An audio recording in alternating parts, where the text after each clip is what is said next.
Well, good morning in that. Sorry I'm late. Was supposed to do this at noon today and had to push it back to 1 o'clock because of, things. So sorry about that. But it's the way life is when something more important comes up, you got to go and take care of that first. Uh, Looks like I got a text message from my daughter. I better check that. I've been sick. Oh, I didn't know she was sick. Oh, poor kid. My older daughter, evidently, she wanted to have me and her boyfriend and I and her get together for dinner, and she's got some kind of stomach bug. Um, she wants to go get together next week, so I'll just say sounds good. Good. Okay. So I just want to take care of that. Poor kid's sick. She didn't even call me. Jeez. Guess I don't serve any purpose anymore for a 22-year-old's life, other than occasional car things or ask a silly question. I don't know. I guess that's that's my lot in life until she becomes a mom, and then I become somewhat, I guess, of a babysitter. Let's see. Vandy Dandy shows up, and so does my friend Cowboy Swami. Markets. Vandy Dandy remarks that the stock market doing wonderful today. Let me check that. Yeah. Yeah, it's down pretty significantly today. You're right, Vandy. Probably because of all those wonderful polls out there saying that Harris Biden's going to win. And yes, I did say that purposely, Harris Biden, because we all know that he's not going to last very long and she's going to end up being president. But I assume that the market is getting ready for them to win and then take a complete, I'd say probably a 20,000 point nosedive as people get out and start moving to Belize or Costa Rica. Might not be a bad idea to have a backup plan. Meanwhile, Cowboy Swami comes in and just says, hello. Hello. So what's going on out there, guys? I don't know if you have any new news out there.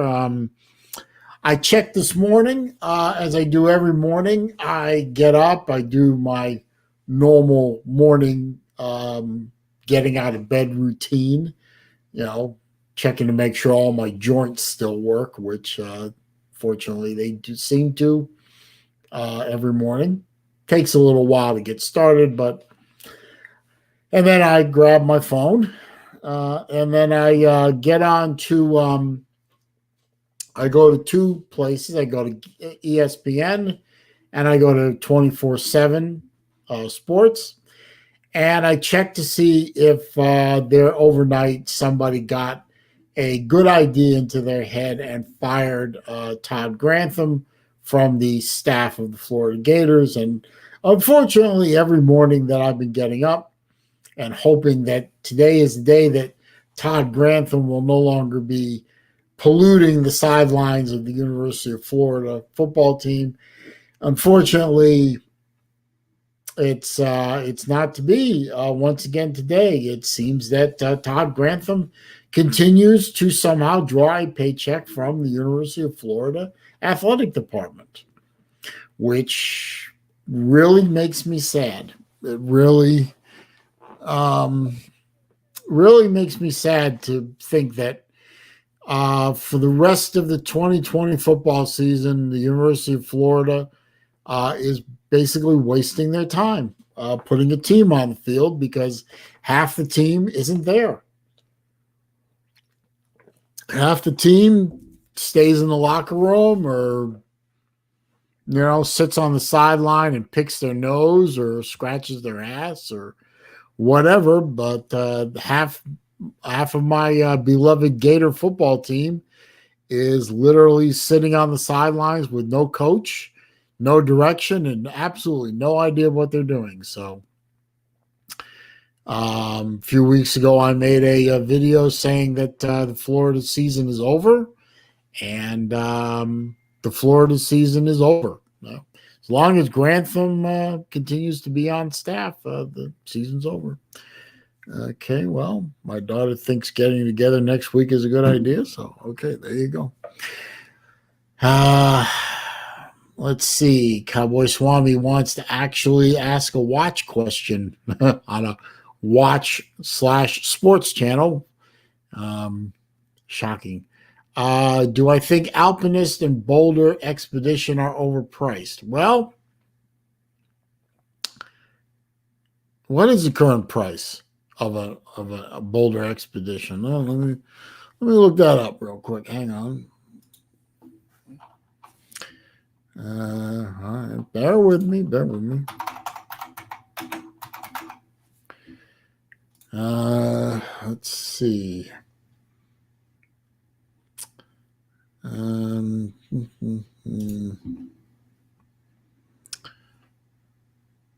Let's see. Running about $600 for an expedition.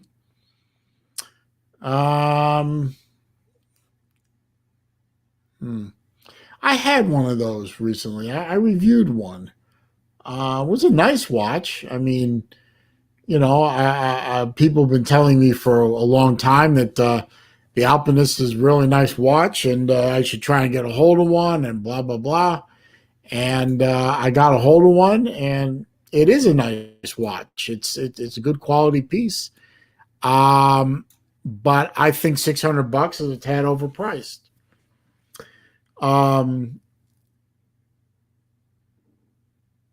Maybe not terribly overpriced, but I don't think $600 is the right price for it. I would think $500 would be a better price, but it's not terrible.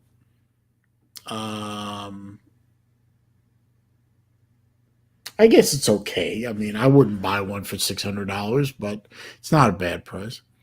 I assume you're talking about the Seiko Alpinist on the other part of the question. I think Seiko is overpricing their watches a little bit lately, as a rule. But I would say hunt around if you can for a better deal, like Joma Shop or Noman or Mimos. See if you can find a better price. Vandy Dandy says Cayman Islands will let me go if I make $50K a year. Well, I make $50K a year comfortably. So, okay. But that means leaving my folks and my kids behind. So that's probably not in the cards. Blue Shirt Buddha is here. Very good. Colby Ellis is here. Jeff Webster is here with his usual trolling self. So whatever. Yeah, well, whatever. Let's see. Brick is here. He says, I'm a stab all the political ads. I don't know what that means. I'm tired of them. I can't wait for the election to be over and we can get rid of all the political ads and we get on to the part where we start burning our cities down because one side is pissed off that either they lost or they didn't win big enough or they just want to burn the cities down because that's what their pardon me, what their DNA tells them to do, which is to burn and loot and pillage, whether they win or lose, because they are who they are. Pardon me again. Let's see. Berg says YouTube's been feeding me so many liberal ads because, YouTube told my phone to cut off the targeting ads. Thank you. Well, luckily I have an ad blocker So I all those ads get, at least on Firefox, which is why if you do most of my web browsing, I have an ad blocker on Firefox, so I don't see those ads. Yeah. Jeff Webster stopped trolling long enough to say, I will vote Tuesday, working at polling place, helping public from 10 a.m. to 3 p.m. Tuesday, so I'll vote. I already early voted. I voted on the first day that Florida offered early voting on October 19th. I went in person to early vote. I didn't want my vote to end up in a ditch in the middle of Mayaca State Park. For those of you who know where Mayaca State Park is, then you know. If you don't, look it up. So I went and voted in person. I think it took about an hour to get through the line. It wasn't that bad. It was all indoors at a 7/8 abandoned shopping mall that I think most of the mall's patrons have long gone. So it was all indoors. It just sat in line. Most everyone was in good spirits. There was no fighting. There was no arguing. There was no people running up and down the line trolling and saying that you're a racist for voting for Trump, or you're a communist for voting for Harris, and so on and so forth. The only issue I ran into was the lady behind me was a little bit too overly enthused about voting, and normally that wouldn't bother me, but the type of person she is, obviously she's one of those Karen types, and so she was just predisposed to being annoying. And but I figured they could put up with anything for a couple hours to get the job done, and then I never see her again. So put up with her bullshit for a little while, voted, went home and had a sandwich. Barick says, I get to go vote, then clean up after the lovely people. Okay. Why would you have to clean up after all the lovely people? That would be a question. Jeff Webster, I check and confirm addresses and then vote for ballot. Fire Grantham, yes. Let's see. Jeff thinks that liberal heads are going to explode on Tuesday. Well, 50-50 shot. I don't know what's going to happen on Tuesday. All I know is that whatever happens on Tuesday, there's a good number of groups out there that say no matter what the outcome is, they're going to start burning and looting and pillaging to make sure that their voices are heard, and that whoever gets in eventually, they know that half the country doesn't like them, and even if their guy or whatever gets in, that they don't like him anyway, and they want to burn and loot and pillage and tear the system down. So you hear these reports, you see these things going on, and you think to yourself, well, from November 4th until whatever, this country is going to try to tear itself apart, I guess.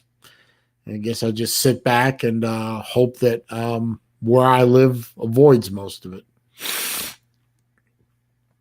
Let's see. Barick says, I kind of hate to say it, we need a unifying event to happen in this country to make people realize what's important. And probably that's what it would take, but you know what? I don't think that would happen regardless. I really don't. I think if something like, say, 9/11 happened again, I think half the people in this country would cheer that somebody was attacking us and trying to take us out. I really believe that now. I think 20 odd years ago when 9/11 happened, you saw, at least for a little while, we were unified with a purpose. 20 years later, we're not the same country. And, I think literally half the population would welcome the destruction. I really do. That's a sad thing to say. I draw no joy from that prospect, but it is what it is. I mean, you look at the electorate out there, you look at the attitudes out there, and it really looks bad out there.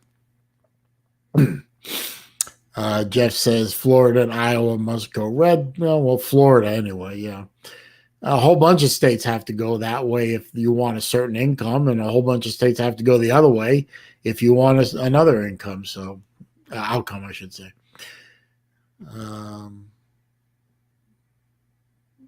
Let's see. Barick says we have a plan trying to win the Senate in South Carolina. Harrison, $100 million invested by Pelosi and Schumer. Yeah, well, they're welcome to try. I mean, that's freedom of expression, isn't it? Why did we have to go into a political discussion? That's really not what I wanted to do today. Jeff Webster says he's feeling oppressed today. Should I loot someplace to assuage my hurt feelings? Oh, absolutely.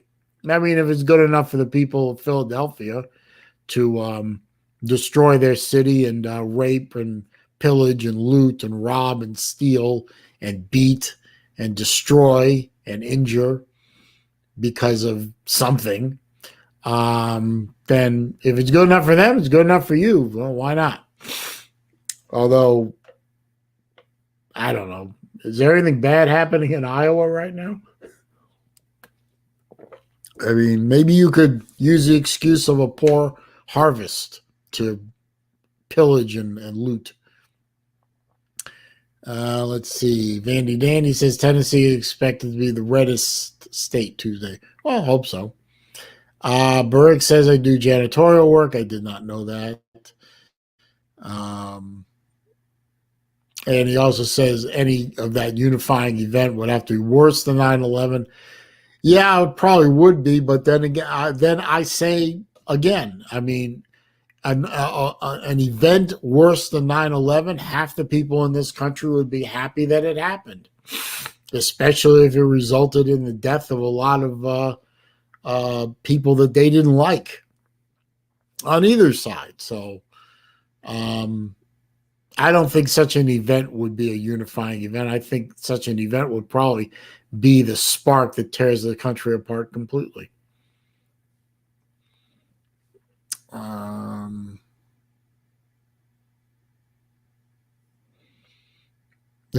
Okay. Jeff Webster, I confess I am confirmed to be suffering from PTSD. Pretty tired, stupid Democrats. Okay, good. Cowboy Swami said he was born and raised in Philly for 43 years. So glad I'm out. Yeah, but think of all the food that you're missing. Barick, you've been to Boston. If you're talking to me, I haven't been to Boston where I was born. I haven't been back to Boston since the early 90s. This guy, who is this guy, Harvey Updike? I don't know who you are, sir, but you say I has risen. Whoopee. You left me a comment which I deleted earlier because I thought it was dreck. Harvey, you're on a short leash with me right now. Do not be a troll. I know you're a sub, and that's great, and I appreciate you supporting the channel, but I don't need trolls, sir. So, just be aware. I'm looking. I see you. Oh, my good buddy Design Atlier, or AKA Jason, is here. Hey, Jason, I saw that rendering you did for Zelos, or for yourself to give to Zelo. I'm not sure where you're at on that, but that really looked pretty cool. I can't wait to see you kind of flesh that out a little more and add color to it and add substance to the dial and the case and everything. I'm eager to see where you're going with that one. I'm even more eager to see that if Elsham will take you up on it.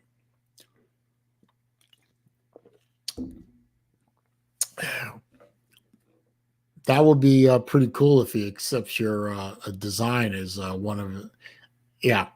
But it would be cool if he used that design on a watch sometime in 2021 or 2022, assuming, of course, we're all still here. I mean, you never know.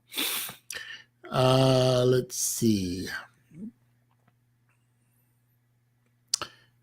Berg wants to know what's the best thing for me to cook from Boston for dinner this weekend. Clemson plays Boston College. Well, something Italian. I mean, Boston has a very large Italian community. That's a very large Chinese community. Very large Irish community too. An incredibly large Irish community. Maybe something Irish. Something very simple like an Irish stew or corned beef and cabbage, or maybe something seafood, lobster, scallops, something like that. I mean, there's so many different ethnic communities in Boston to pick from. I'd say something Irish. Do an Irish stew. It's getting cold up there now. I understand it's not getting cold here. It's in the upper 80s here. But do an Irish stew. I mean, what tastes better and feels better on a fall evening or afternoon or evening than a good stew. I do that. Absolutely.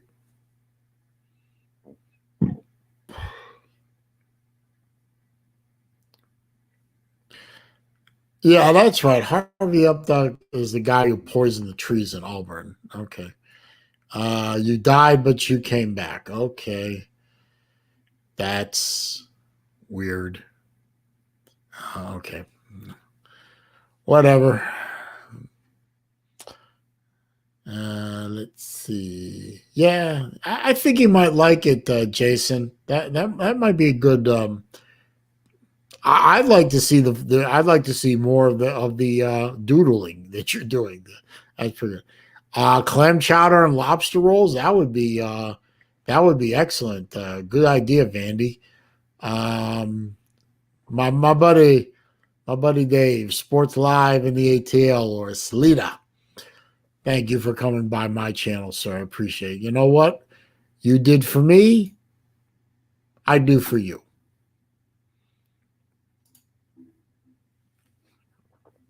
Let's see. Clam chowder. Yeah. See, you're getting some good votes for clam chowder, Barak. Big Dog Brett is here. Harvey says he spent 3 years in prison with camel dung or more. Okay, well, I'm sorry for you, sir. Yeah, please, yeah, everybody, don't forget to hit that thumbs up button for me. That's always helpful. I have my PayPal link in the description.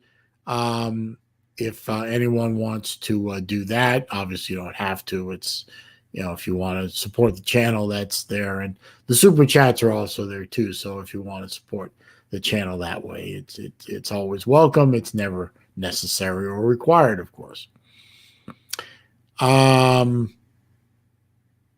Hey, no, thank you, Selena. I appreciate you being here. And you are always welcome in my house.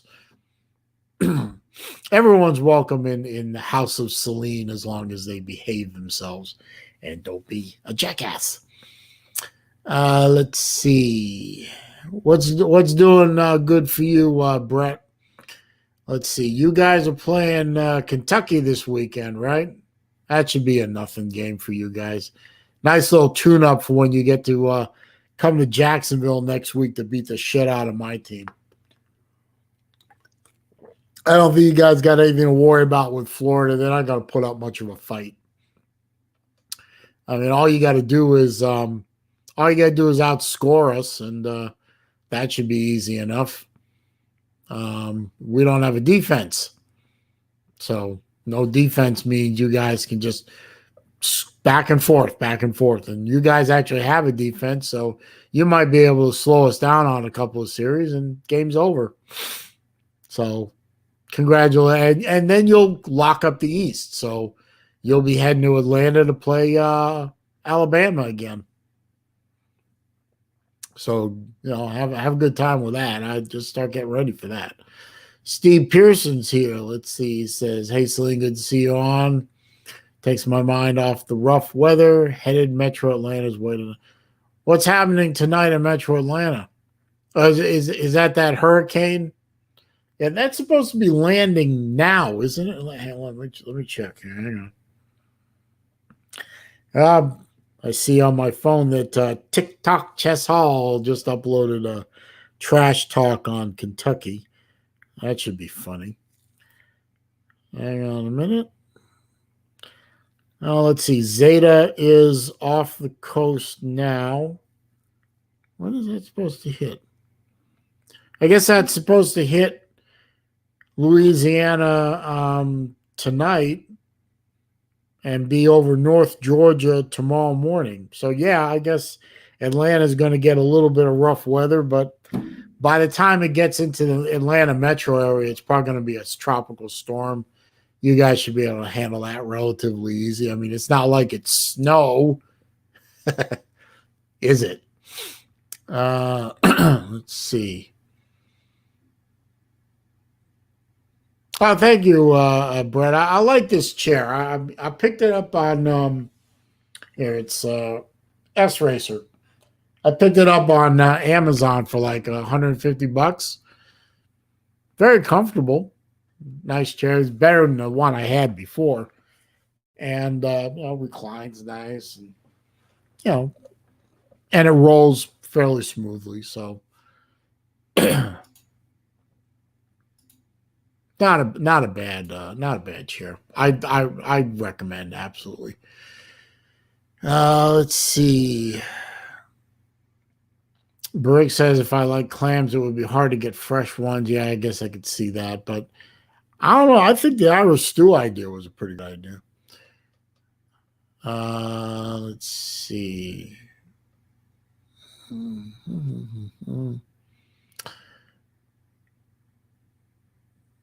Kentucky Fried Whipping. Yeah, it's going to be a big Kentucky Fried Whipping for the dogs this weekend. It's not going to be much of it. Kentucky might put up a decent amount of a fight, but I don't think it'll be anything.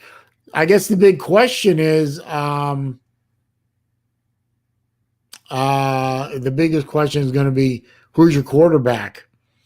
I swear to God, if Bennett ends up being a quarterback, I think Lou is going to have an aneurysm. Harvey Updike says he's going to go poison some trees. Okay, that's good. Have fun with that, sir. Burry says, how high can an ass jack if an ass jack can jack? Oh, brother. Stop it. My head hurts too much. Yeah, well, actually, Brett, I don't think we can beat Mizzou. I really don't. We're not putting out a defense. I was talking about this earlier before you came on. Every morning I wake up, I do my thing, I come onto the computer or I grab my phone, I get on ESPN, I go on to 24/7 Sports, and I look for the headline that I'm praying for every day, every hour of every day of every week. I'm praying for Fire Grantham. Right there, right there. Right there. Fire. I'm praying for the headline. The University of Florida has come to terms with Todd Grantham. We wish him well in his future endeavors. And get the fuck out of town. And every morning I'm disappointed. Every morning I wake up and I see that Todd Grantham is still a part of the University of Florida coaching staff. And I weep a little because I know that my team has no chance. In any game they play from now to the end of the season, they have no chance. None. They have an all-star, balls-to-the-wall offense that can score points like a video game. We've proven it in 3 games. And we have a defense that has more holes in it than a screen door on a submarine. It's pointless. It's pointless. I can't. It's so bad. It's so. We are. Believe it or not, we're a top 10 team. I think we're 9th or 10th, depending on which poll you look at. Guess where the University of Florida game is being televised this weekend? SEC alternate channel. Okay. When I had Comcast TV, the alternate A and alternate B channels were 768 and 769.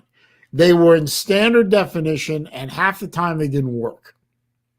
I am currently on YouTube TV. They don't even have the SEC alternates. So I can't watch the game.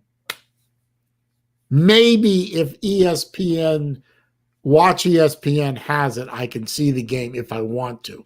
But that is how bad the Florida Gators are now and how much lack of respect we have now. We are on the SEC alternate channel, and we're a top 10 team. They know we're going to die on the vine. It's obvious. Anyone with a football IQ above 3.5 knows it.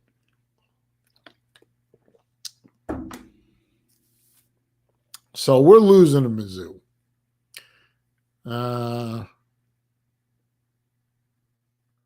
Let's see. Jason wants to know if I have any watches on my buy list.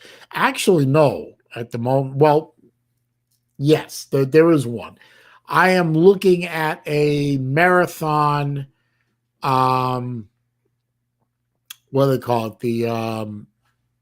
The 36 millimeter JSAR, the smallest of the 3, the 36, 41, the 46. I have the 41, the 46. I need the 36 millimeter to complete the trio. I actually am going to buy that through Amazon. I have it in my wish list.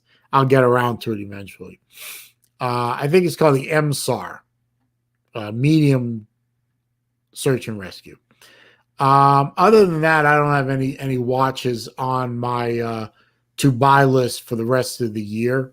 I bought a lot of watches this year, Jason, and I have this feeling that this economy that we have is about to be plunged into a bit of a chaos, and I just don't see it as a good time to buy a watch or any major purchases right now.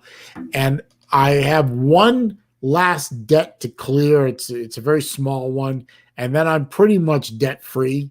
I don't have any debts coming up, and I think, given where I think the economy is going to head in the next quarter or two, depending on what happens next Tuesday and going forward, I don't think now is the time to spend a lot of money.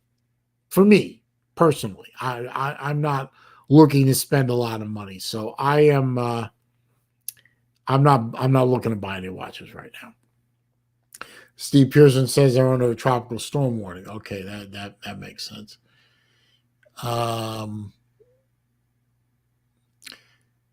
Yeah, Jeff. Trash talking bullshit in your post aside, yes, I don't think the Gators are winning the SEC East. Kyle Trask is more than capable of leading them to the SEC East if he had a whole team behind him. He doesn't.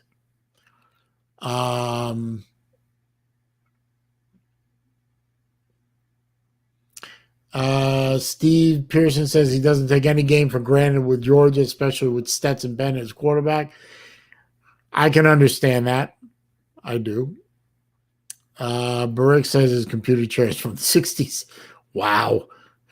The Smithsonian might be interested in that.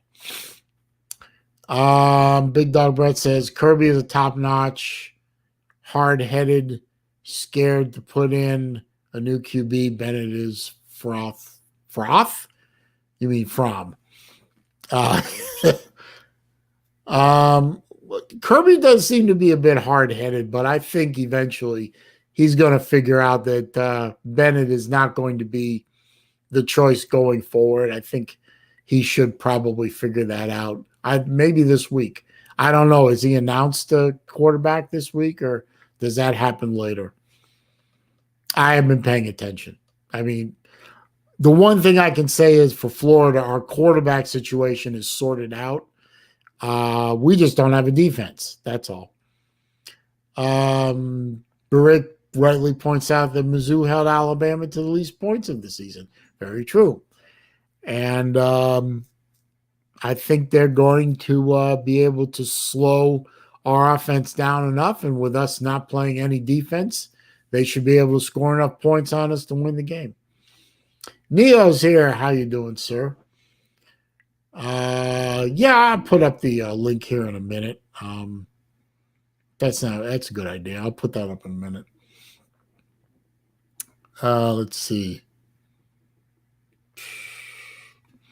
Jeff Webster says UGA issue not quarterback. It is mental softness. They don't have it inside to hang with Bama for 4 quarters. The evidence is over a decade old. Roll Tide.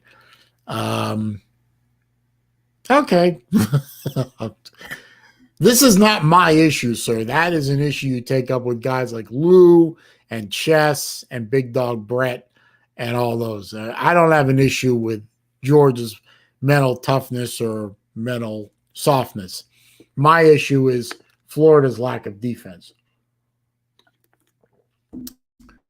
Let's see. Cowboy Swami says my team Penn State lost in overtime, but they should have won because quarterback was out of bounds. Well, they reviewed it and they didn't overturn it. So, hey, they reviewed a play last year in the Florida Georgia game that was critical.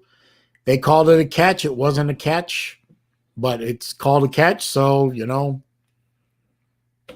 game's over. Can't unplay it. So whether I think it's a catch or not a catch is irrelevant. The game's over.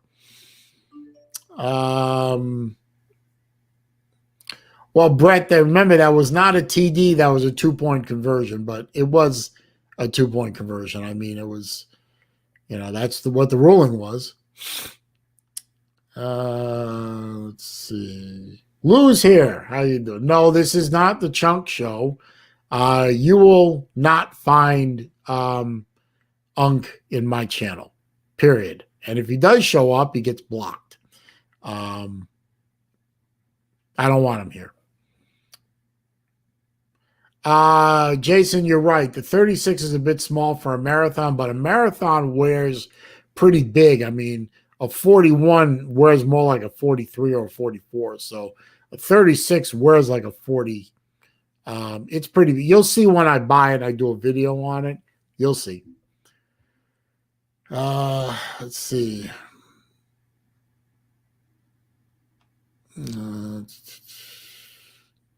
Let's see.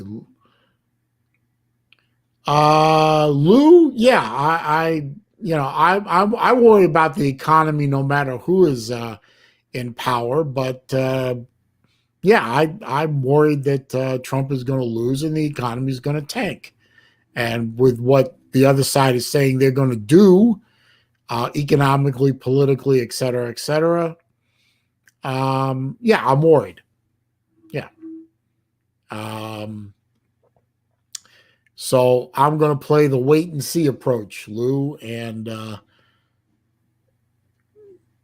I think that's the prudent thing to do. You may you may or may not agree with me, but I think it is prudent to sit and wait until the end of the year and see where we are with respect to the economy, with respect to the political outlook, and then we'll go from there. And hopefully I'm wrong and everything's okay, and I'll go buy a watch. Let's see. Jeff Webster thinks chess is going to blow chunks on Friday. God, I hope not. Well, I'm looking forward to the Friday chess hall mukbang. I am looking forward to it to see what happens. I think that's going to be a lot of fun. Could be very funny. Um, we'll see what happens. I just hope he doesn't puke on camera. I really don't need to see that. Lou says that comment by Jeff might be the dumbest I've ever heard. I'll leave that to you and Jeff. I'm not getting. I'm not getting in between you two on that one.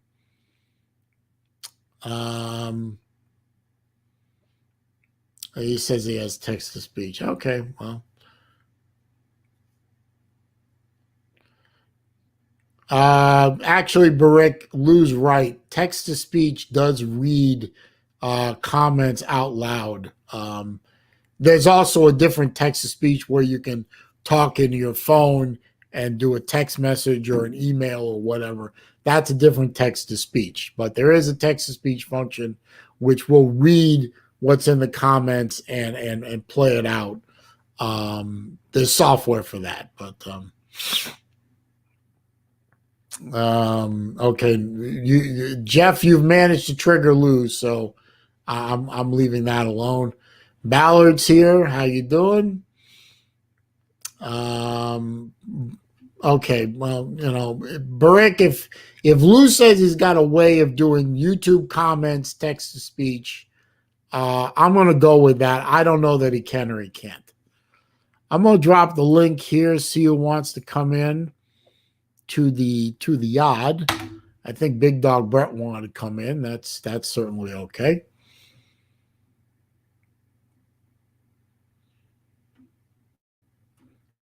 And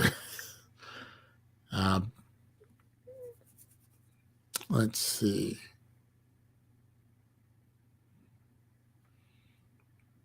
So there's just let's see.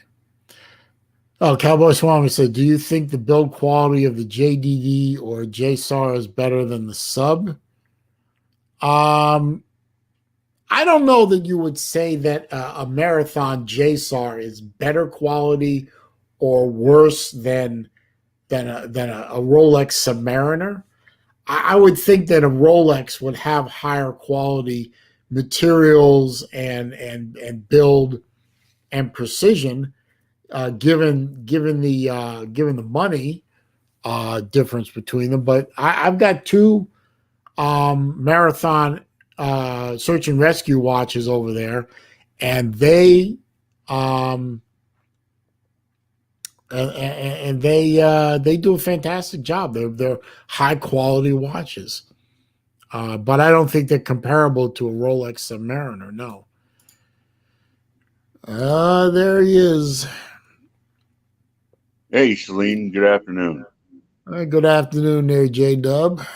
Hey, I just wanted to say I'm going to be doing something I haven't done since 2000 on Tuesday, and that's actually working at the polls. I'm going to be one of the guys that you come in and you give your address, and I cross-check your name when you come in to get your ballot and make sure that the address you're giving us verifies what's on the voter rolls. And they had a little training session already for the people who are going to work at the polling station I'm going to be at, and they are expecting just an enormous crowd.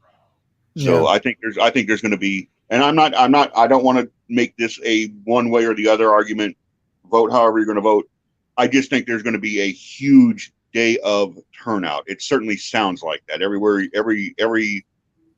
No matter where you're getting your news, everybody seems to be saying the same thing, that there's going to be a big turnout. So don't expect to just walk up and cast your ballot. It might take you a little while.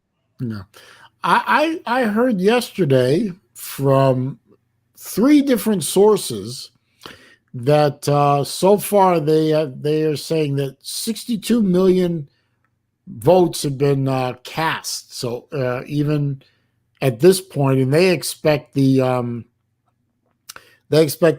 total vote to be somewhere in the 160 million range. Yeah,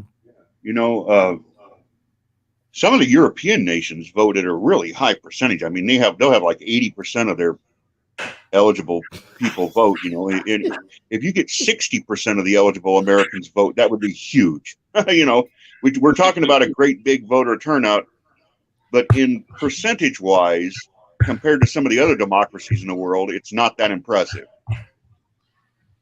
Lou, you're going to hurt yourself, man. Hey, What's up, Saleen? hey, Saleen. Hey, can you see me? Ballard's here too. I can see part of you. Hi. Turn to your right. Huh? Turn to your right. There you go. Hey, I don't appreciate that troll lady in the comments making fun of my disability. Hey, Lou, can you read what I'm saying? No, it tells it to me. I thought it worked in reverse as well, so that when you hear the audio, it prints it up in print. that lady can kiss my blind ass. Lou, is that the spear for White Tonto? It's clearly a blind people pokey stick thing. Sir. You mean a cane? No, a cane to help people walk. You idiot. Lou, you're gonna put the damn Lou, be careful. Be careful. Be careful, Lou. Your Herschel jersey is framed and against the wall. I don't want you to bang it with your stick. Okay, thank you, ma'am. Never mind that. I don't want you to bang into that neon sign I sent you. Am I live on the air? Yes. Okay, can everyone see me? Well, yes. Part of you.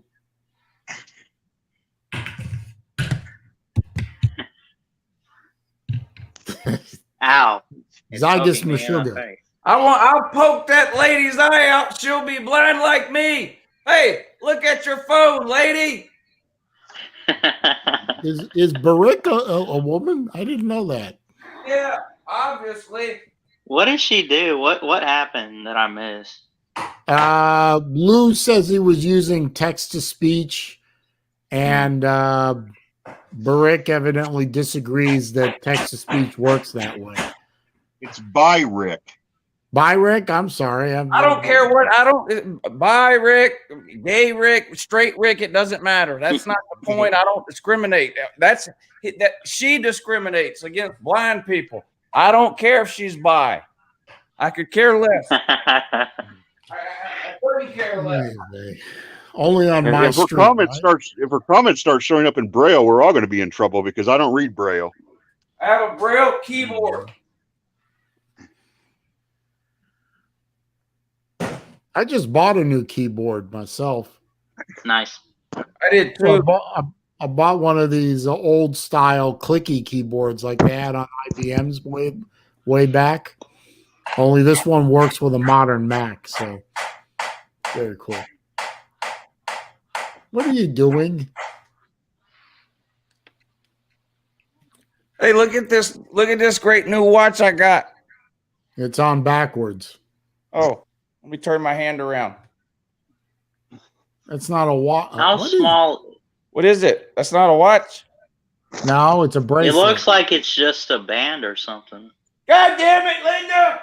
I told you to bring me my watch and my bracelet. We want proofer woofer. No, nobody likes watch people anymore. I swear to God. What about this one?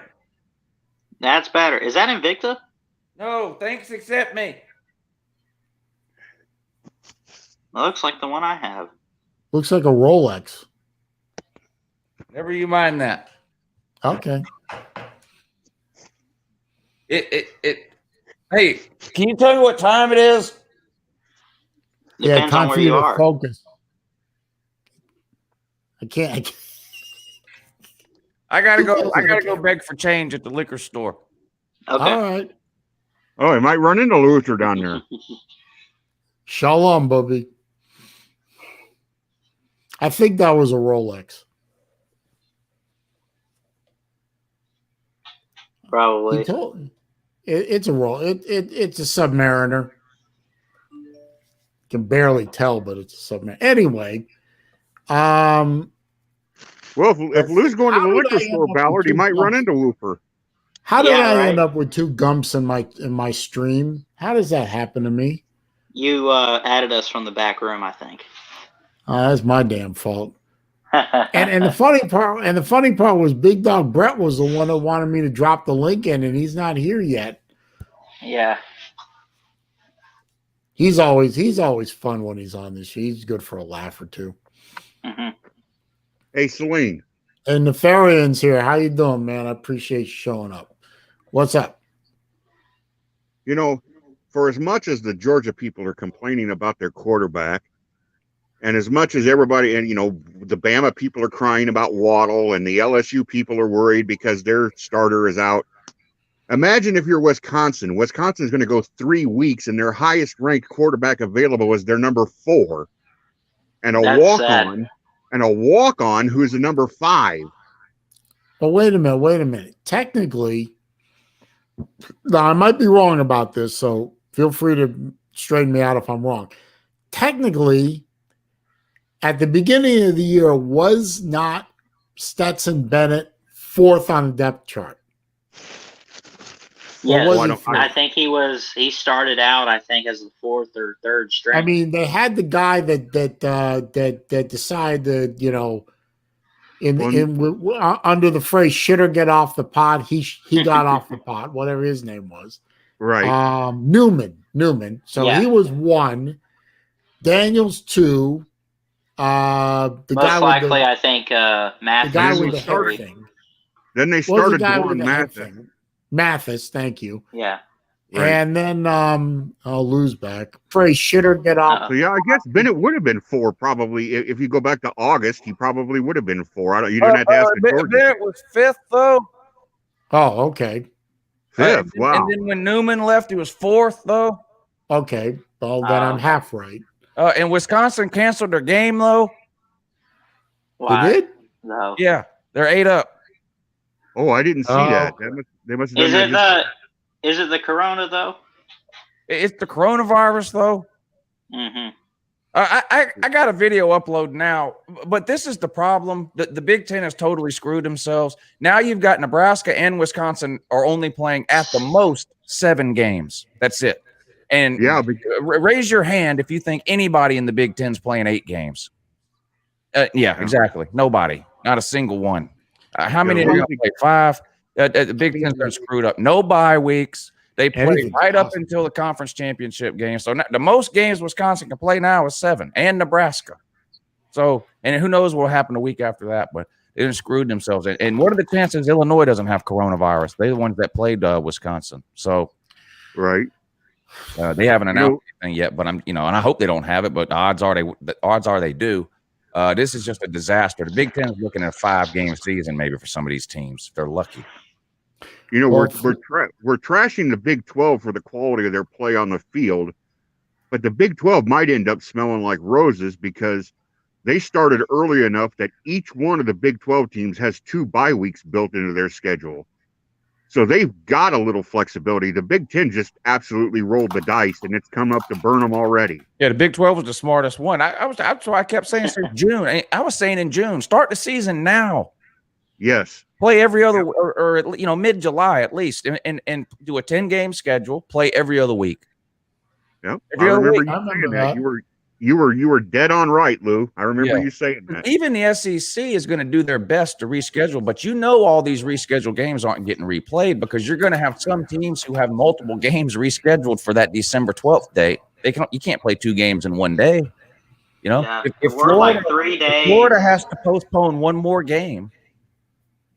That's a problem. That's a problem because they don't have any more bye weeks, and they already have a game scheduled on that end of the year date and on the 12th with LSU. Yeah. So you're going to have it doesn't even have to be Florida's fault.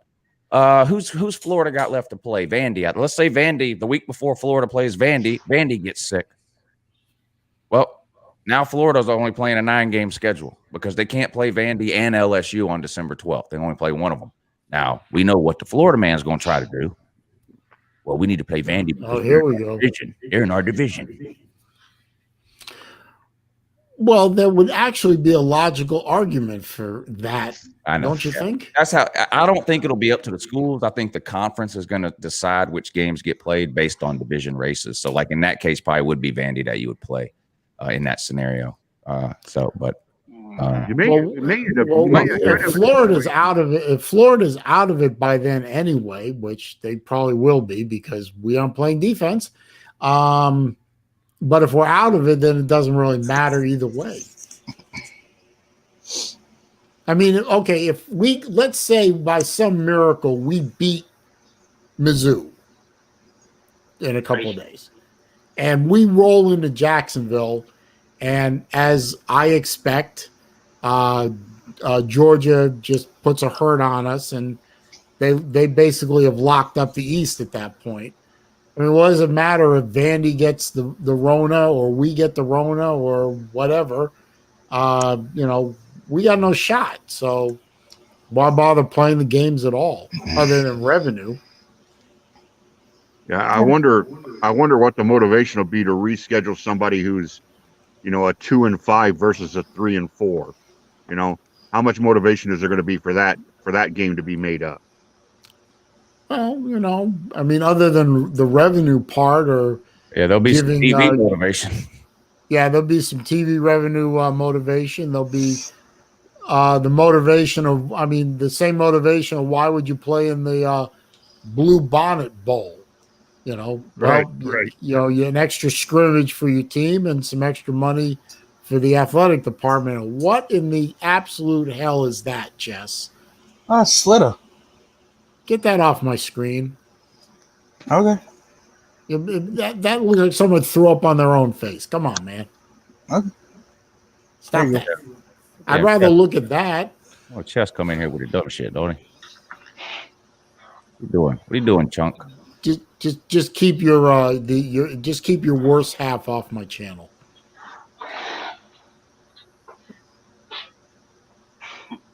He ain't welcome here.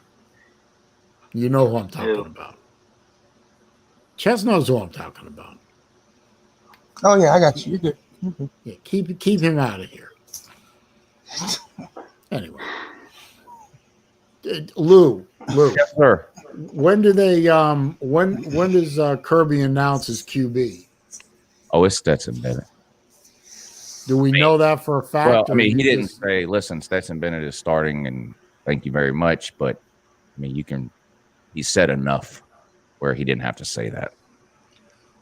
Did you order some duct tape for your head so it doesn't explode?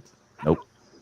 Oh boy, head will be exploding. And I think that's the only reason the Patreon people are voting for the noon games on Saturday. I think they want to see that. Is that when the Georgia game is? It's pretty close between the noon and the primetime games. I'll add them up tomorrow and see where it lands right now.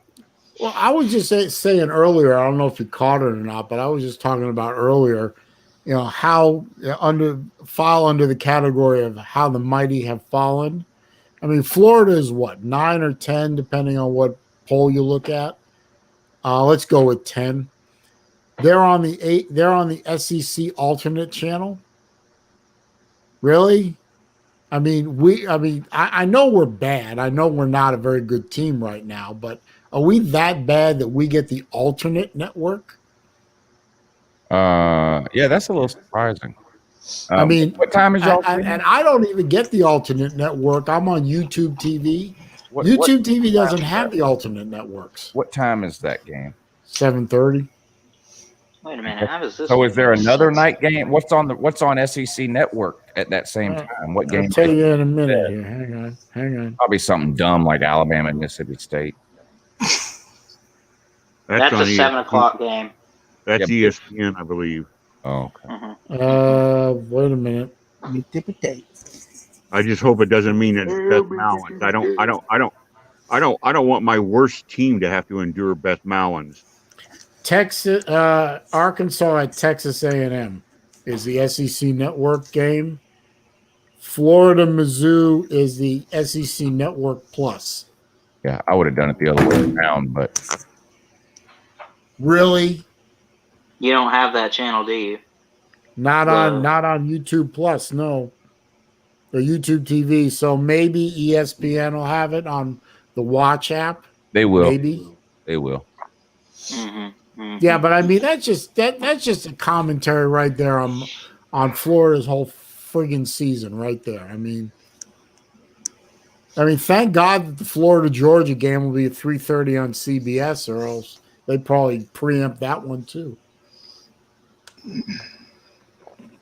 That is not going to be a very good game for me to watch. Now I get to see Purdue at Iowa. That's where I will be Saturday at 2:30. So whenever I Either have of them play defense. yeah, no. Word on the street tells me Rondale Moore ain't playing this year. I've heard about that. Yeah, we'll see. You talk about the And that's disappointing because he opted out, then he opted in. Then he didn't play this past weekend for quote unquote undisclosed reasons. Then there was a rumor that he slipped and fell in a Logan's Roadhouse. Now I'm hearing he's just not going to play this year. Is that that's the Purdue receiver, right? Yeah. Yeah. And none of the West Lafayette press, none of the Indiana press are leaking anything. They're being very mum about it, which means, as Lou suspects, he's not playing. There's something going on. Otherwise, Right. If he had a twisted ankle, somebody would have broke that story. Yeah. You know, something ain't right there, and that's disappointing. And honestly, that sucks for Purdue because look how good they looked without him. Imagine imagine with him. It'd be hard to stop on offense. Yeah. He said a Logan Roadhouse. That's fucking hilarious. Not for nothing, too. Does Purdue play Ohio State during the regular season? I don't remember. Everything got changed, and I can't keep up with the schedules. I'll be honest with you.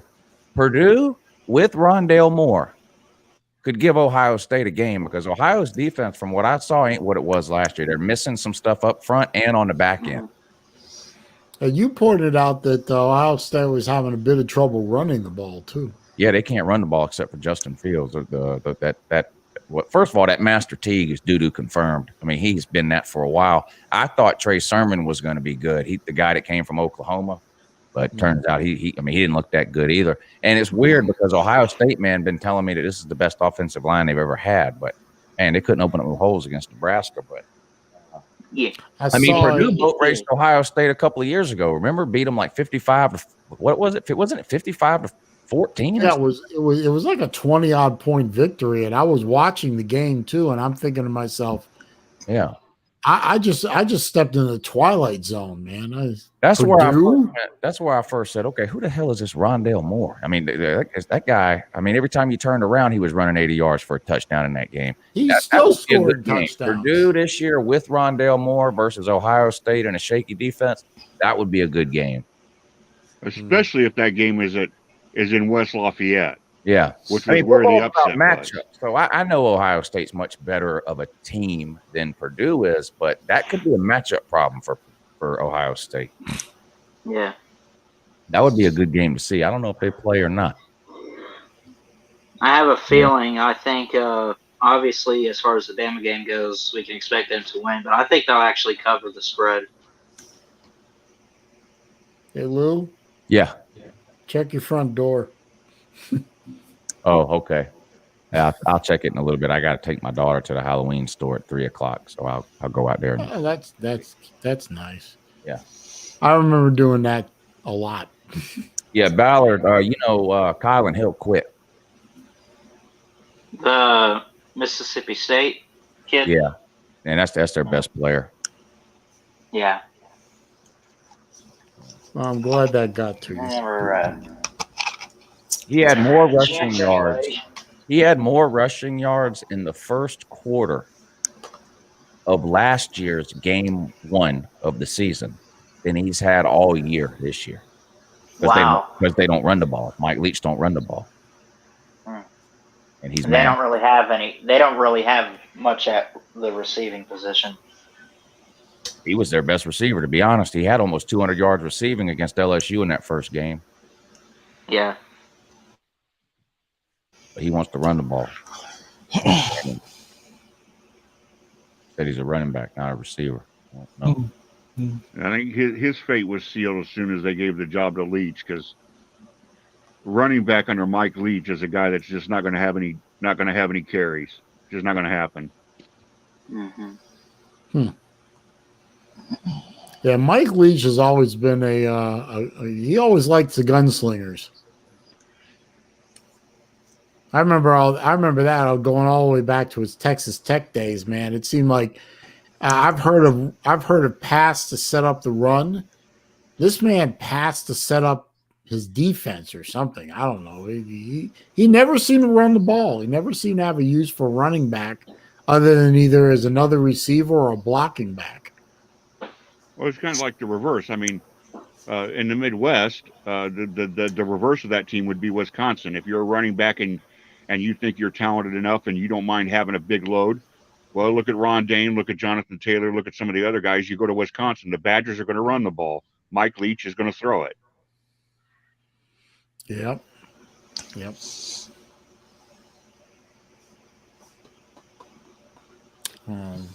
Let's see. Who does Alabama play this weekend?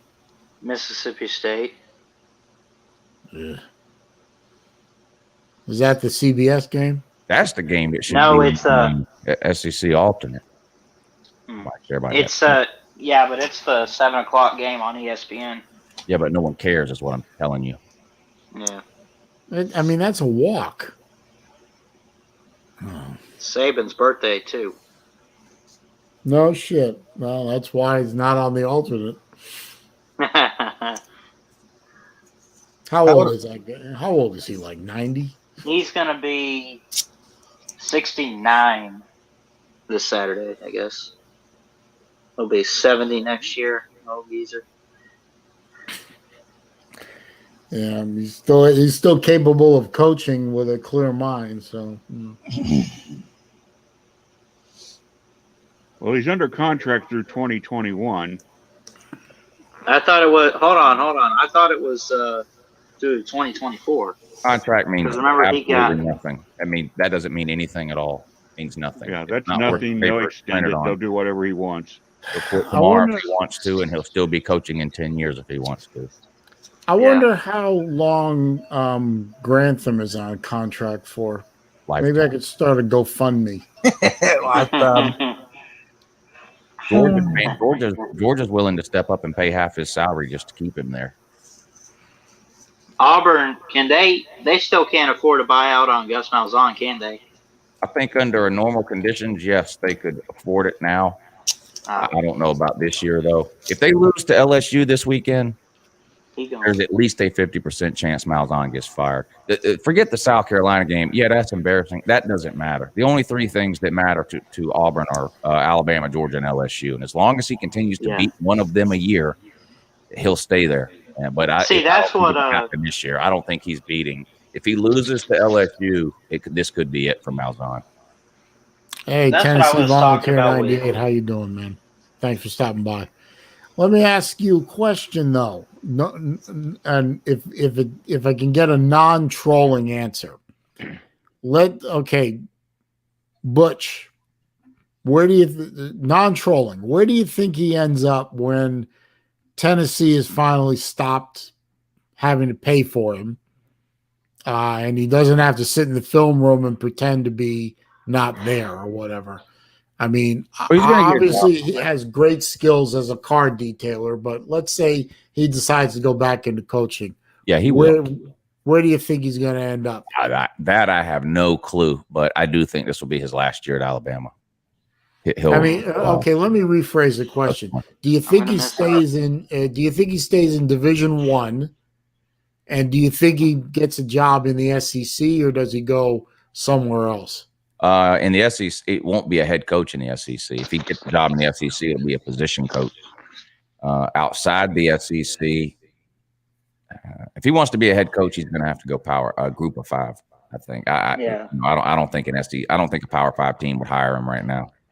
So he's plus you got to think of all the up and coming Power 5 coaches there are right now. So you think he does the McElwain route and goes, some small school in the Midwest? Probably. I heard a guy the other day making an argument that Butch Jones would be hired to replace Luke Fickell at Cincinnati. When somebody takes Fickell from Cincinnati and throws money at him, that leaves an opening, and then that opening is filled by Butch Jones. He won 10 games there before. Yeah. I mean, I don't know much about Butch Jones's history before he got to Tennessee, and he came from Cincinnati. He was the head coach there. Okay, was he any good? He had 1 10-win season. Well, he could have had 2. He had another 10-win season. He had a 10-win season, and then the following year he won 9 games in the regular season. Then Tennessee hired him, and then Cincinnati won their bowl game, giving them their 10th win. But he wasn't. He had already left, so he's not credited with that 10th win. But Right. it was a 10-win team. Okay, so the man has the skills to coach. He's just not an SEC type of a coach. Yeah, I think that's part of it. And I don't know that anybody can turn Tennessee around in 3 or 4 years. Outside of the top 3 or 4 coaches in America, and none of those people are taking that job. See, that always struck me as funny. I mean, you can't be having 4 and 8 seasons either. But a good coach would have Tennessee winning 7 or 8 games a year, not 4 and 5. And then after 4 or 5 years, maybe that if they keep that coach that can consistently get them 8 wins, like Pruitt. I mean, Pruitt last year got to 8 wins. And now this year it's falling apart, plus the corona, so he'll get a pass for this year. But next year Pruitt's got to win 8 games again. You can't have this win 8, then win 4, then win 7, then win 5, then win 8. But if they can get a coach that can consistently win 8 games, then eventually I think they can go from 8 to 10. But nobody's coming in there right now and winning 10 games. It's not happening. Well, it took longer than 3 or 4 years to wreck a program. It should take them more than 3 or 4 years to put it back together again. Right. And look what happened in Florida.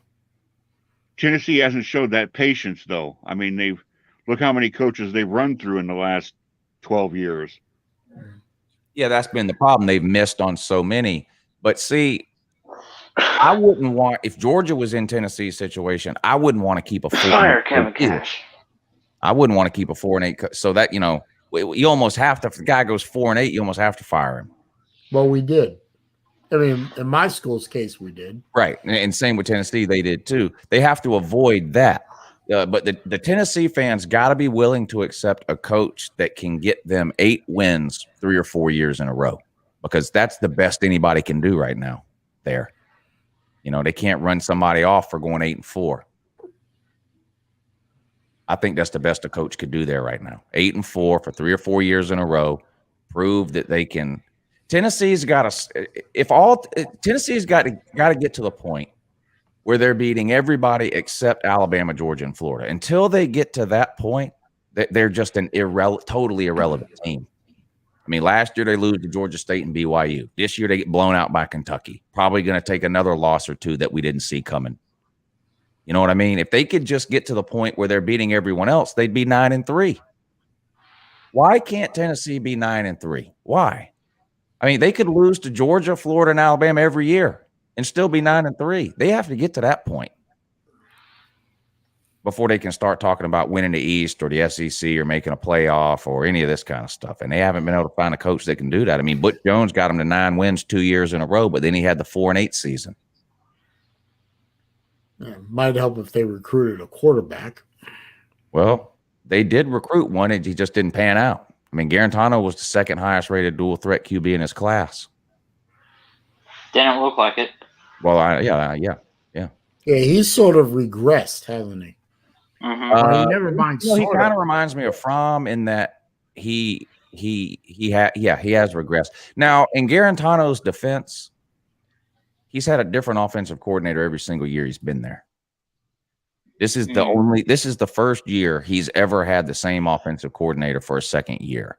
And so that can be hard, I guess, on a QB. But The guy, I mean, the guy just hadn't pan. Look, not every 4 and 5 star pans out. He's one of the guys that just didn't pan out, which is why you need to be recruiting a highly ranked QB every year. You can't get a 5-star every year, but you got to be getting a guy every year because they're not all going to work out. Harrison Bailey's highly recruited, but you know, I understand the Tennessee fans' frustration, but you put Harrison Bailey in right now, you're liable to ruin him forever. And he's going to get eaten alive. He's going to get run over. No matter how good he is. He's going to suffer from PTSD forever. Yeah. I mean, Georgia was able to get away with it in 2017 with Fromm, but look at what he had around him. Tennessee doesn't have that. Georgia had one of the best 5 offensive lines in America. They had the 2 best running backs in America that year. Chubb and Michelle both had over 1,000 yards. You know, he had Terry Godwin, Miko Hardman. I mean, he had playmakers on offense. The Butkus Award winner on defense and the future Thorpe Award winner on defense. I mean, that team was loaded in 17, so you could put a freshman in there and sort of string him along.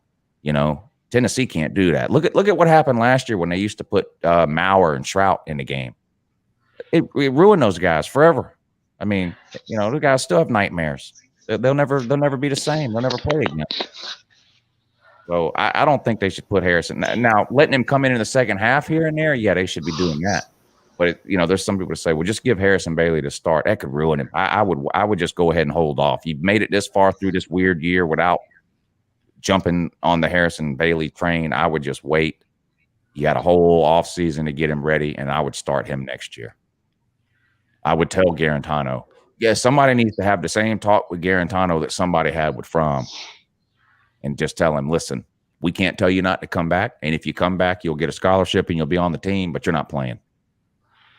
If Garantano starts next year, then Pruitt should be answering some questions about his job security, because that would be ridiculous to start that guy again. He's in.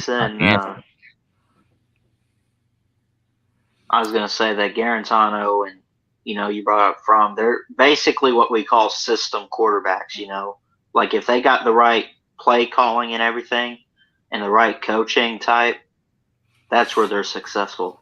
Well, we don't know that about Garantano. That hasn't been proven. He's never been good under any circumstances. Fromm could not lose you games. Garantano has lost Tennessee a lot of games. The Kentucky game for 2 weeks ago. You can't throw that many interceptions. Yeah. Look at the Georgia-Bama game. We don't turn the ball over, we're beating you. We turn the ball over, we can't score. I mean, turnovers are a big deal.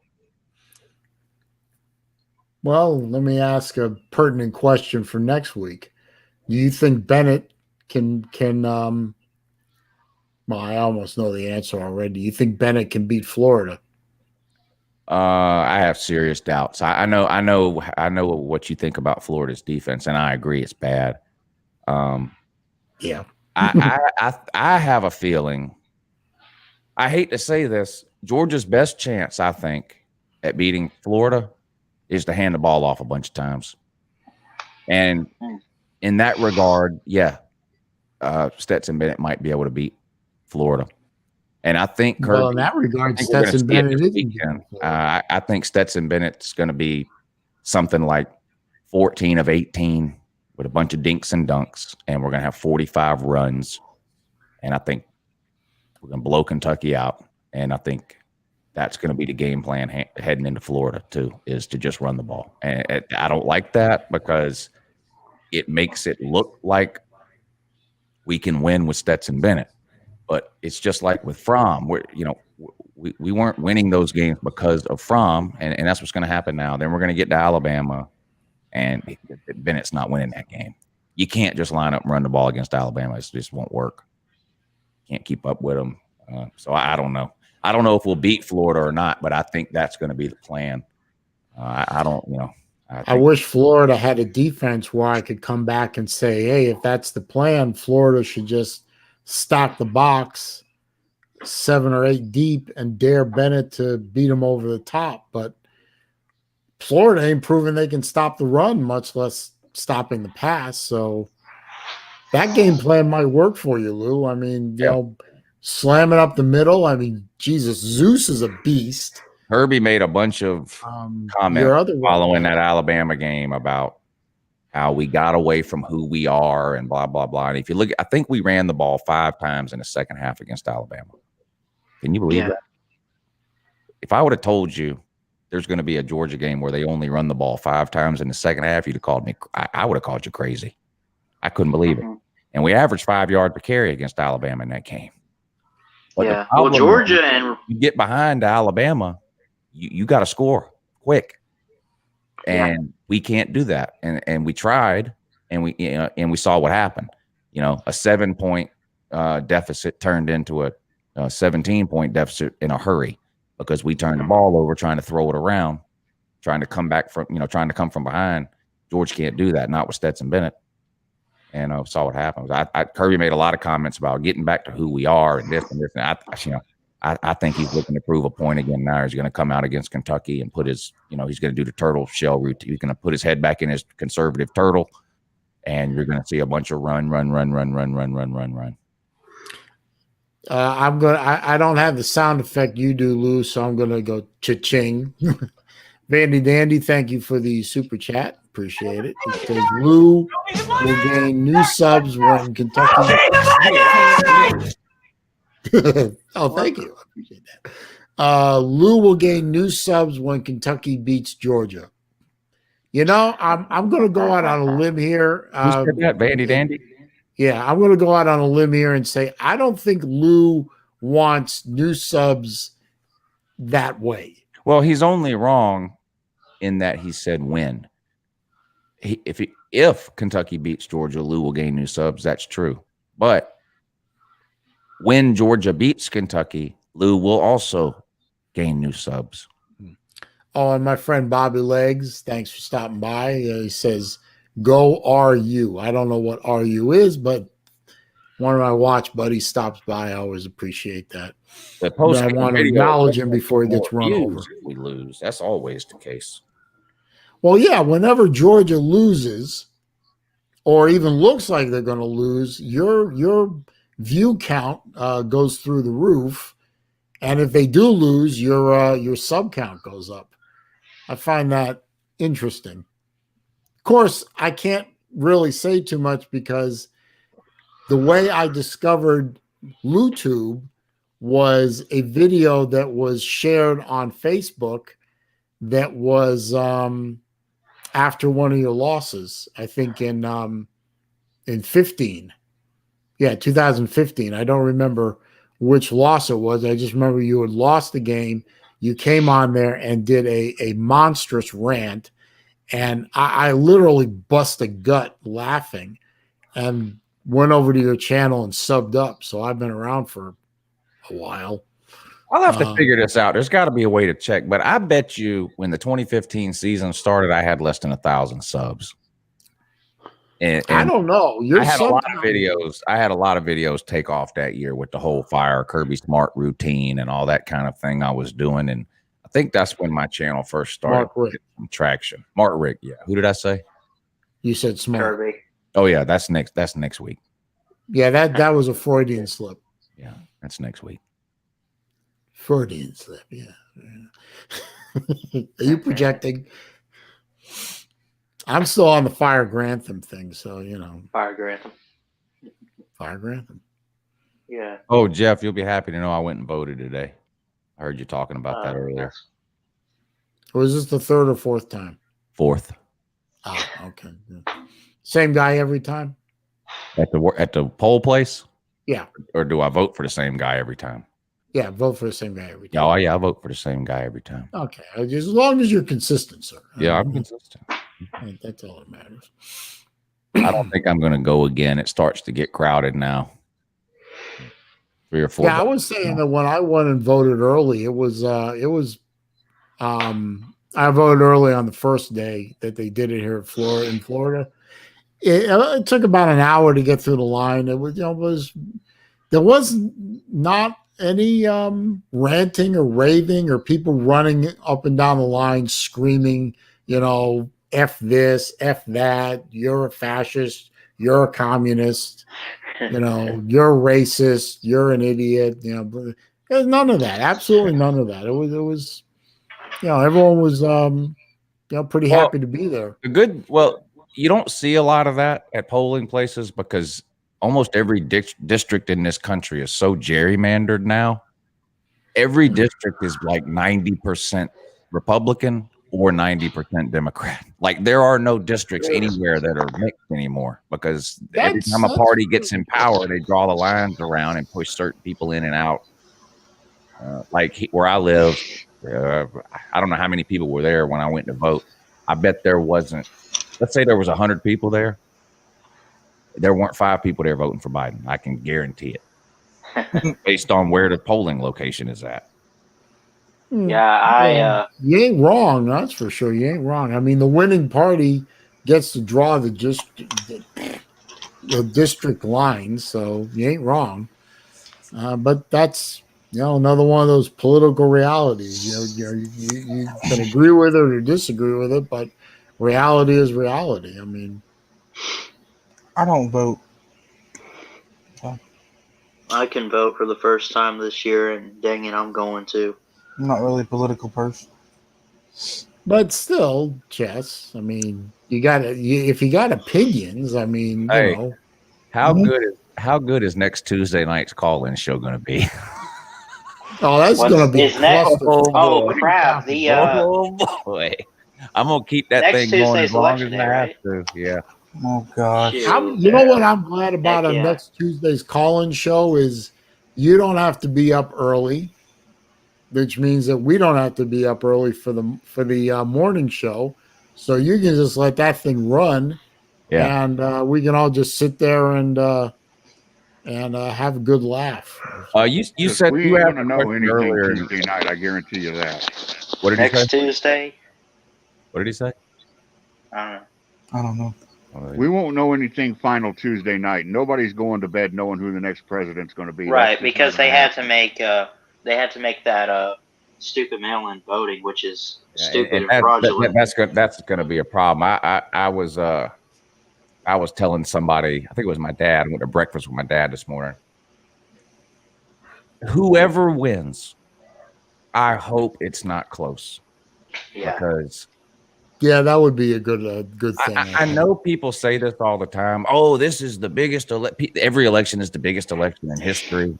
I'm not saying that, but if this thing is like there are people on both sides who are at the end of their rope. Yeah. And if this thing is close, some of those people are going to go over the edge on whichever side loses. There's going to be some people on whichever side loses. If it's close, they're not going to accept it. They're not going to deal. They're not going to deal with it well. I hope whoever wins, there is no doubt about the winner. I hope it's not close. I think that's probably the best thing that we can pray for is that, well, or hope for in your case, but yeah, whoever wins, it's decisive and it's clear, because if not, this can get dragged out till after Christmas, and the legal battle in the courts is going to be just, I mean, from a political theater standpoint, it's going to be a once in a lifetime historical event. But you know what? I personally could live my entire life without having that kind of drama to look back on in 10 years.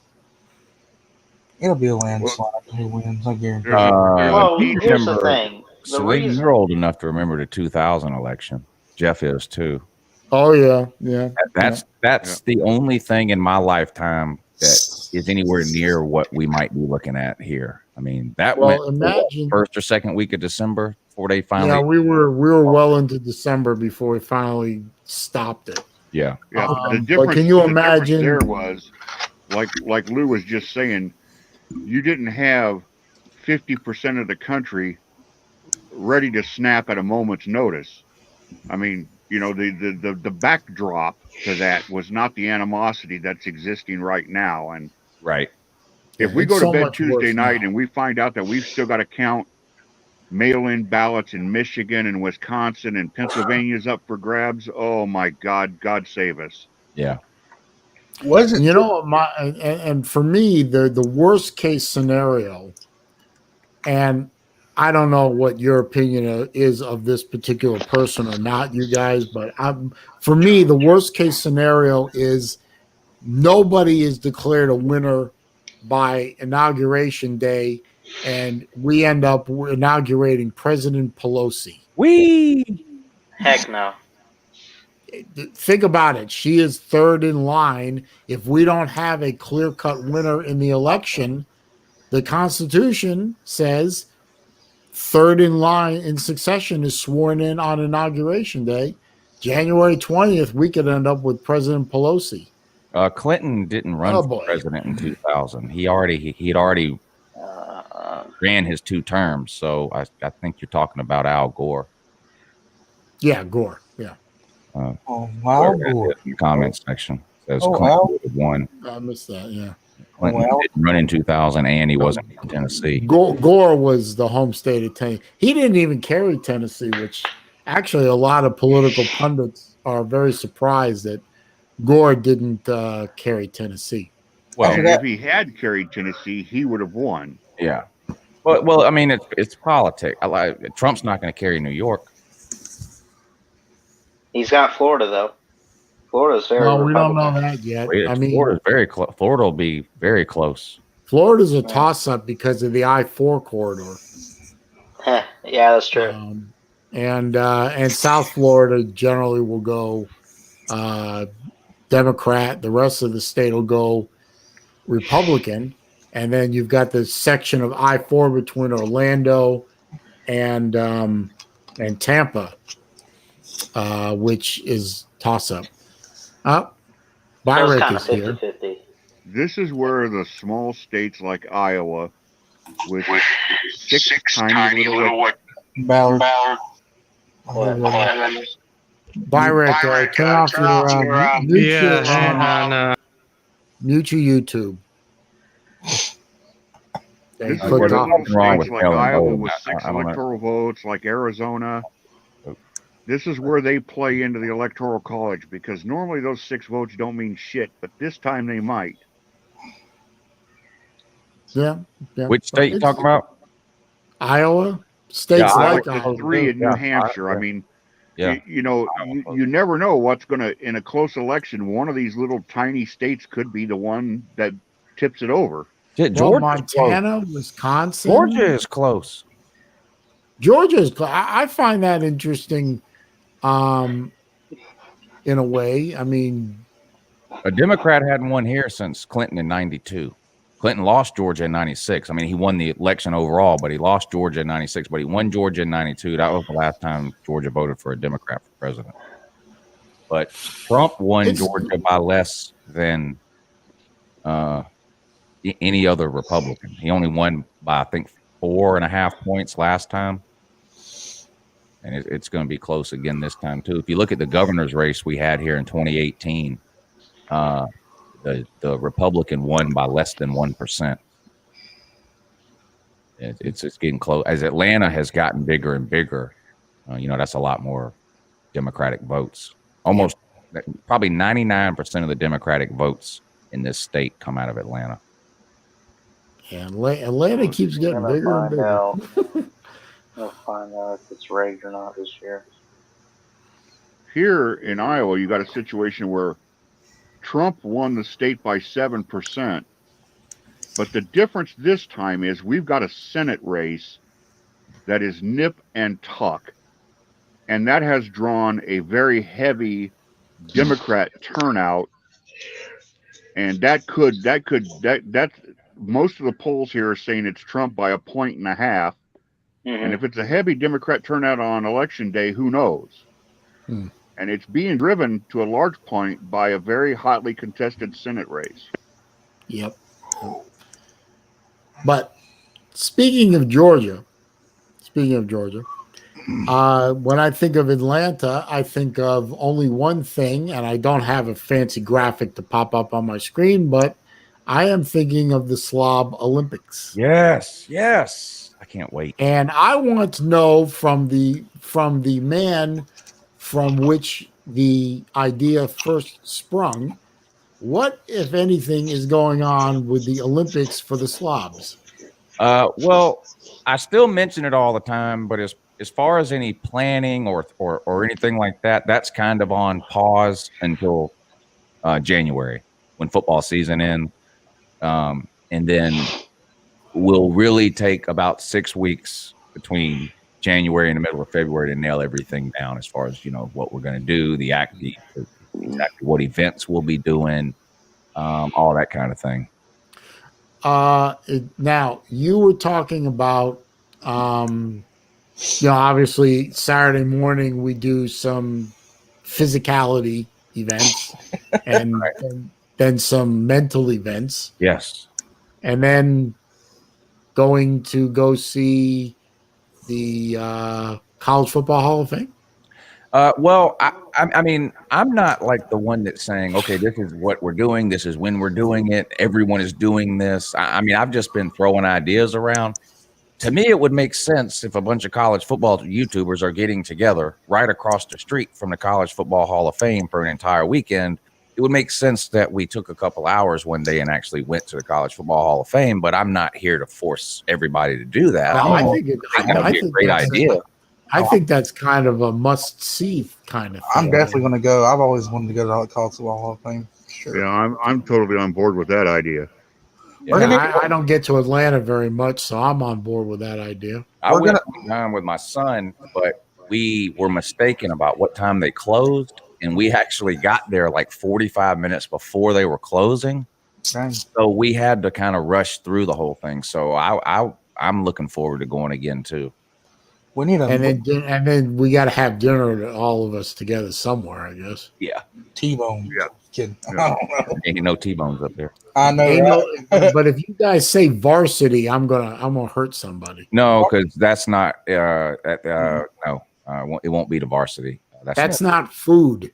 Yeah, it won't be the varsity. There's a lot of places to eat right near where we'll be, from high-end places to burger joints to wing places to, I mean, you name it. There's all kinds of stuff within 4 or 5 blocks. Well, I haven't been to downtown Atlanta in a very long time, so I'm looking forward to it.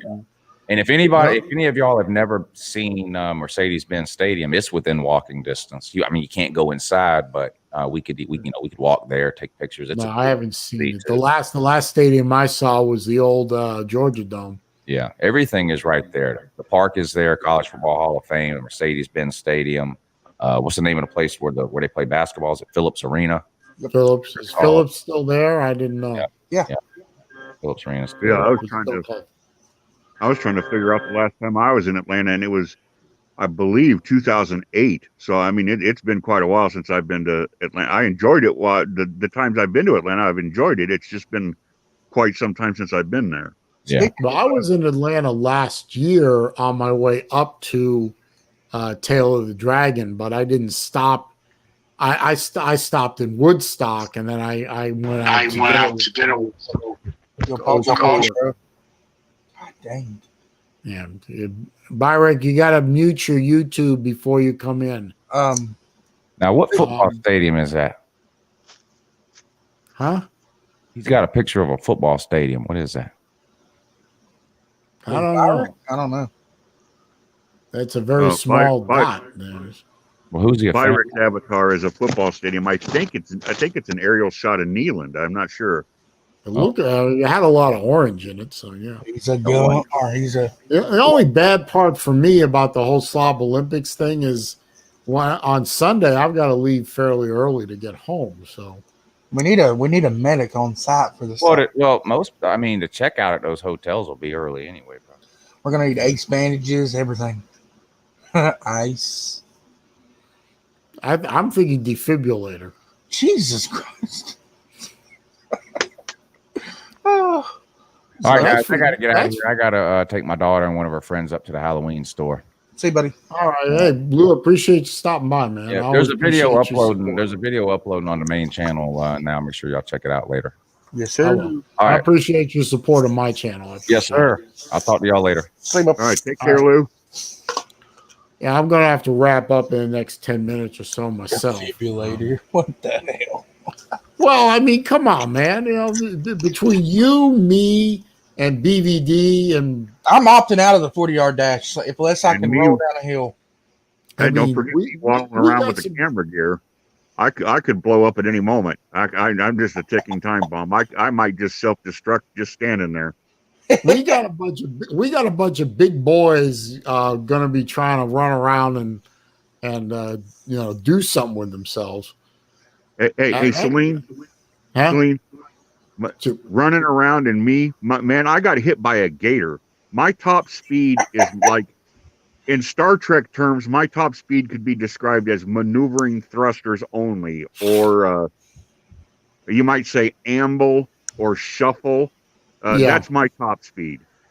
Well, I'm not in much better. I mean, between a surgically repaired back, my left knee is a little goofy, my right knee, sorry, and a double fractured broken ankle being held together by screws.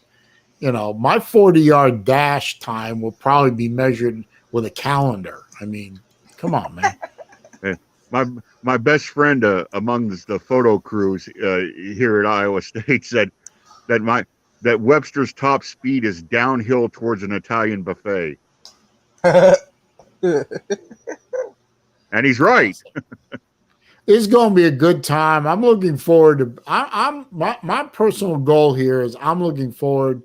I mean, I've met Lou once, face to face, and that was great. I mean, he's really a good guy, and I'm looking forward to meeting you, J Dub, and Chess, and BVD, and a bunch of other guys that I only know from here. I like the idea of being able to put names and faces together and hang out for a couple of days. And Right, and the only thing that's going to stop me is if my father is in bad shape and I can't go. But other than that, I'm going. So, or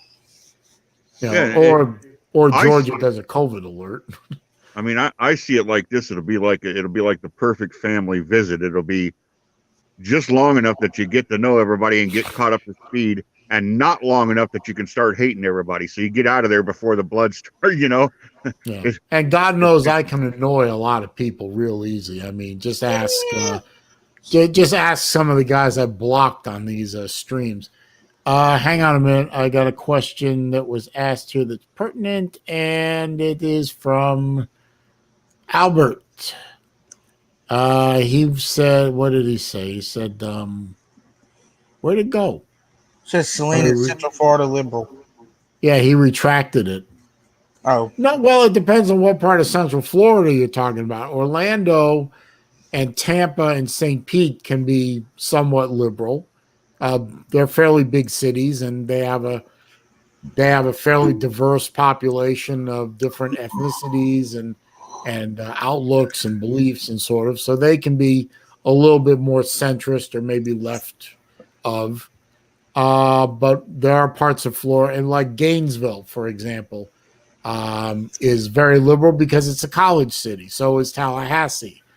But the majority of the state of Florida is more rural and more conservative. So Florida has a pretty good mix. I mean, I think Florida went for Obama on both times, but then went for Trump in 16. So it could go either way. Florida is what they call a battleground state, like Ohio or Pennsylvania, where the election is sort of up for grabs until the count is done. So all this political talk. We'll see what happens. Georgia is sort of a battleground state now too because of their population. I tell you what, if I was a talking head on one of these networks, and pick your network, I don't care which one you want to pick. I think after 2016, unless they just can't stop their bias, I think they're going to be very, very careful Tuesday night. I don't think any one of them wants to pull their dick out too early. I think they're going to be very careful. I wish I could agree with you, J Dub. I think the media in this country is so in the tank for the left of the political spectrum. That's what I fear. That's what I fear. But you know what? It isn't the media that wins or loses an election. It's the people. and the people have to speak, and we'll see what they say. Geez, I'm hoping by Thanksgiving. I would really like it to be within a couple of days of the election, but realistically, it's probably going to be somewhere between Thanksgiving and the second week of December before we finally get this whole thing fleshed out. Because if this thing, I mean, Florida alone in 2000 was bad with all the legal actions and the suits and the countersuits and the injunctions and this and that. Now, imagine 5 Floridas. Oh yeah. This time around, imagine 5 states where there is such question of the results that they all end up in courts.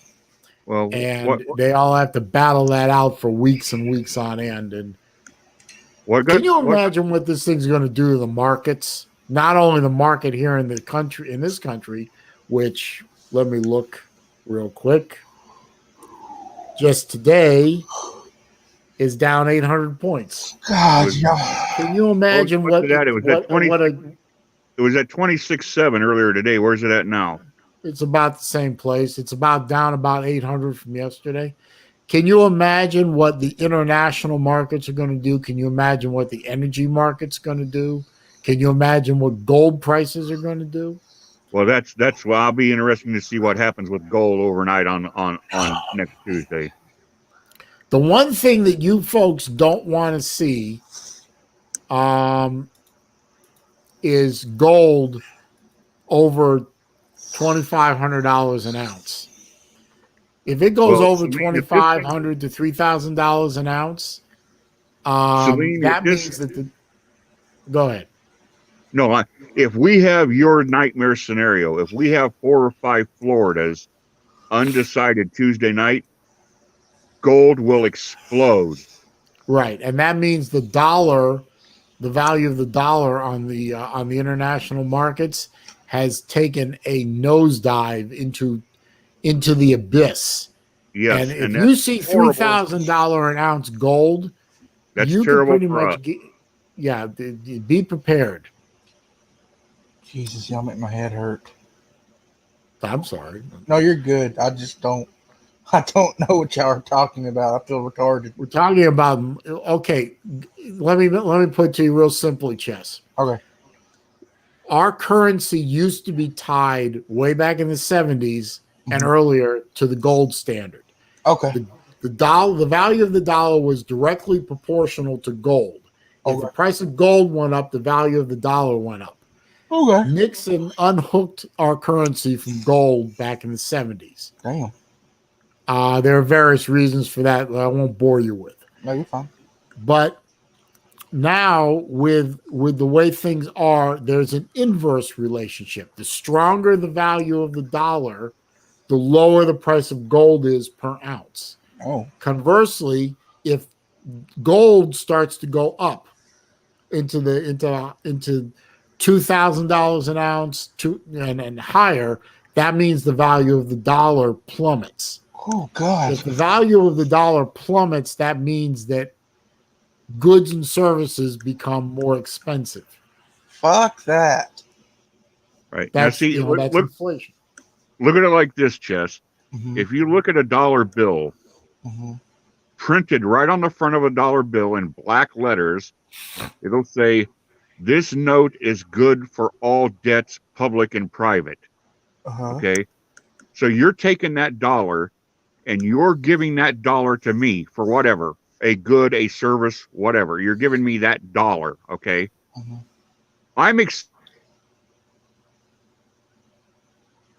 What happened? I don't know. He cut out. JW cut out. Support what that dollar is worth, okay? Right. If my faith in the American government goes down, then my belief in how strong that dollar is goes down. Does that make sense to you? Yeah, I got you.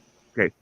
So the less confidence investors have in the strength of the American government, the domestic less value, or international. Right. Internet. Yeah. The less value the money that government is printing is worth, because you don't have as much faith And so it takes a bigger pile to make you feel comfortable. So that means each dollar is worth less. And that means you sitting in Georgia now has to pay more dollars for things you didn't have to before because they're worth less. Yeah. Yeah. And also remember that gold, precious metals, gold, silver, platinum, palladium to a lesser extent, gold, silver, platinum, those metals have universally throughout history and around the world have always had value to them. That's why currencies, national currencies, were tied to precious metal.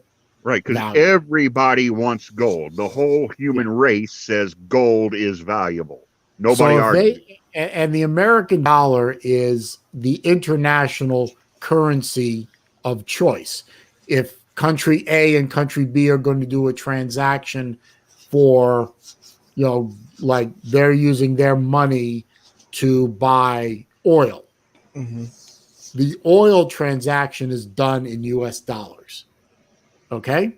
If the US dollar, if confidence in the US dollar drops, investors, international or domestic, are going to look for somewhere to park their money that will be worth something.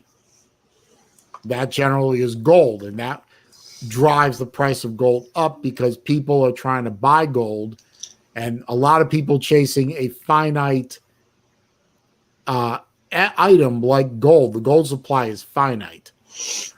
And if the demand is high enough, it drives the price up. Okay. So people run to gold and silver and platinum as safe havens when it looks like the world economy or the economy of specific nations is in trouble. Oh, okay. I got you. So if the American election goes, sideways, and the markets don't know what to do because they don't know who's going to be running the country 2 months from now, and they don't know what the economic policy is going to be 2 months from now. Well, the markets are not going to sit there and do nothing and twiddle their thumbs for 2 months. They're going to keep going, and they're going to those investors are going to want to park their money somewhere where it's safe. It's a safe haven. They're going to go to gold. That's going to drive the price of gold up. It's going to drive the value of the dollar down. Okay. All right. Okay. Oh. And on that happy note, unfortunately, I am going to have to wrap the stream up because 2 reasons. 1, I have something I need to do. And 2, I am literally right up against my 23-hour thing on StreamYard. I'm literally within minutes of losing. And it's going to reset tomorrow. Oh, so All right. never mind. So I got to drop off before they cut me off. So anyway. Good afternoon, gentlemen. Everybody stay safe.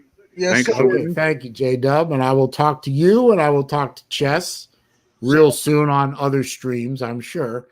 And for all the guys out in the chat room, Tennessee Volunteer 98, Albert Sancho, Byrick, Neo, Slim Mosley. I didn't see you come in, but I'm glad you're here. I appreciate your support. Bobby Legs was in here earlier, one of my watch guys. Melissa May was in here holding it down in the chat as one of my great mods. Vandy Dandy, you sent me a super chat. I really appreciate that. And all the other guys and gals that were in here earlier, I really appreciate y'all being in here. If you're watching this later, of course, please, before you leave, click that thumbs up button. I appreciate it. Leave me a comment, question, suggestion down below. I do read them all. I do respond to them all. If you are going to leave links to dark web sites or you're going to be a nasty little troll, I'll just delete the comment and then I'll block you because that's the way it happens here. And if you're not already a subscriber, please click the subscribe button on your way out and click the bell icon. So that when I go live, which I do every Wednesday at noon, except for today, I apologize for that. But Wednesday at noon Eastern time, I go live or whatever I feel like it later during the week. or I upload new content, which I do twice a week, you will be alerted to those things, and then you can come to the channel and participate. College football coming up this weekend. I wish I could say I can't wait, but unfortunately, my Gators are not what they used to be. Fire Grantham, you miserable bastard. You're destroying my team. Leave Gainesville forever. Never come back. Anyway, enjoy the rest of your day, folks. I appreciate you stopping by. Have a good rest of the day.